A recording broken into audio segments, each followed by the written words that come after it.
Good afternoon, everybody. This is Jeff with Mind Body Cheer, back again with my third video in the series on mental blocks.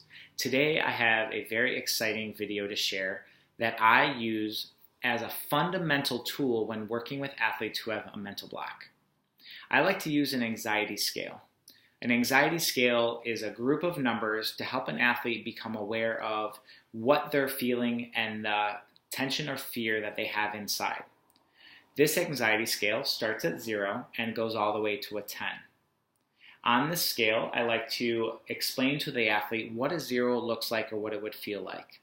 So for you all out there, a 0 would look like an athlete who is calm, an athlete who doesn't have any negative thoughts in their head, an athlete who feels extremely confident in the skill or skills that they're performing.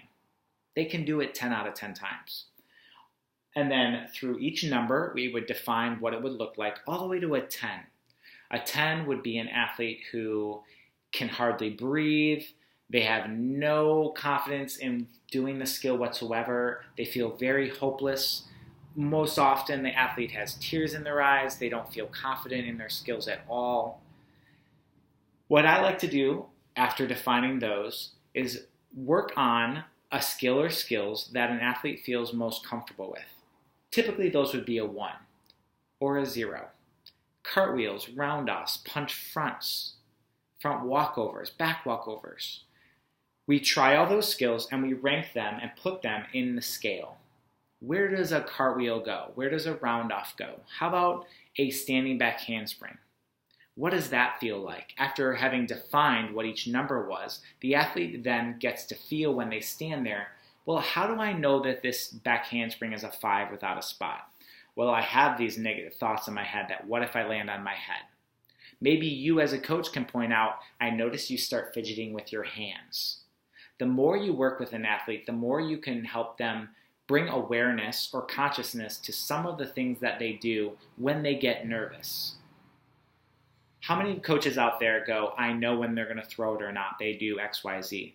Giving that information to the athlete can be really helpful in helping their awareness grow so that they can learn strategies on how to deal with that anxiety, or to let them know that that's a warning sign that something is telling me this doesn't feel safe.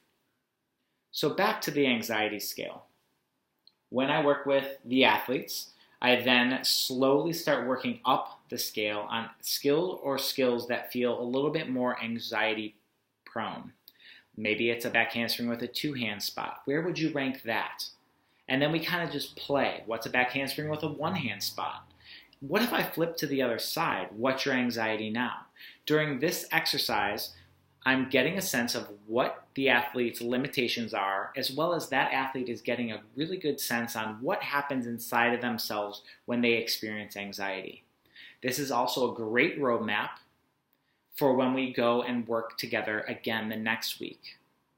Coaches, don't forget things like sleep, eating, what's happened at school, things outside of the athlete's experience in the gym do affect this scale. It's important to double check and not think that that scale is going to be consistent or the same all the time. Also, we want to see those numbers change. We don't want a back handspring with no spot to always be a 5. We want that back handspring without a spot to eventually move to a 3. That's our goal. Or to move to a 2, or for the athlete to feel no fear at all and eventually a 0. If you need any more tips, tools, or you're looking for more assistance, feel free to email me at mindbodycheer@gmail.com. Look forward to next week's video where I will be giving insight to either parents, coaches, or athletes. Until next time, be well.